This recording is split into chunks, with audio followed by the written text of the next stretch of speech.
এক ছিল ছোট্ট একটা ছেলে, নাম রাফি। সে খুব গরিব ছিল, কিন্তু তার একটা স্বপ্ন ছিল নিজের একটা সাইকেল হবে। প্রতিদিন স্কুলে যাওয়ার সময় সে রাস্তার পাশে দাঁড়িয়ে অন্য বাচ্চাদের সাইকেল চালাতে দেখত, আর মনে মনে বলতো একদিন আমারও হবে। একদিন স্কুল থেকে ফেরার পথে রাফি একটা আহত কুকুরছানা দেখতে পেল। সবাই পাশ কাটিয়ে চলে গেল, কিন্তু রাফি ওকে বাসায় নিয়ে গেল।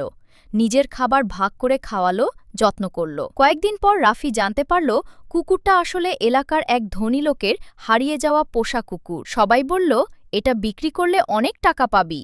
কিন্তু রাফি বলল, না, এটা ওর আসল মালিকের কাছেই থাকা উচিত। তারপর রাফি কুকুরটাকে নিয়ে ধনী লোকের বাড়িতে গেল। কুকুরটাকে দেখে লোকটা খুব খুশি হয়ে গেলেন। তিনি বললেন, তুমি চাইলে এটা নিজের কাছেও রাখতে পারতে, কিন্তু তুমি সৎ কাজ করেছ। তারপর তিনি রাফিকে একটা নতুন সাইকেল উপহার দিলেন। সেদিন রাফি বুঝল, সততার মূল্য একদিন ঠিকই পাওয়া যায়।